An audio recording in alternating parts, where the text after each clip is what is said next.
In today's video, I'm going to teach you how to create paper cutout effect in Canva. Start by heading to canva.com and make sure you're logged in so you can save your work. From the home page, open the templates section, choose poster, and then select Create Blank. Using a poster-sized canvas gives you plenty of room to design and adjust your layout as you go. Now let's bring in your photo. On the left sidebar, click Uploads.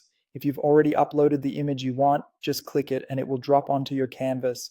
Resize it by dragging the corners so it sits roughly where you want your subject to be. Don't worry about perfect placement yet. We'll refine it after the cutout is made. Next, we'll create the cutout effect using a Canva app. Click Apps in the left sidebar. In the search bar, type Choppy Crop and press Enter. Select the first result to open it.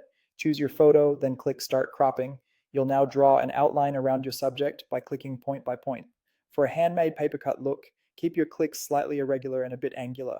Think torn or hand-cut edges rather than smooth curves. Take your time around detailed areas like hair or hands. When you've worked all the way around, click your final point back onto your starting point to close the shape. Then click Apply Crop. Your cropped subject will appear with that charming cut paper edge. Resize it by dragging the corners and position it on the canvas for a balanced composition. A little extra breathing room around the subject often makes the effect stand out more. To finish the look, let's add a textured background. Click Elements on the left sidebar, then use the search bar to type grunge and hit Enter. Switch to the Photos tab and pick a texture or photo that complements your subject. Subtle paper textures, concrete, or ink-stained looks often work well. Once it appears on the canvas, right-click that background image and choose Set Image as background so it snaps to the edges of your poster.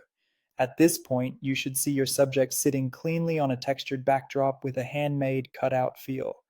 If you want to fine-tune the composition, you can gently resize the cropped subject again, nudging it until the framing feels just right.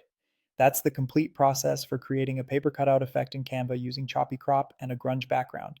Save your design, and you're all set to share or print your new artwork.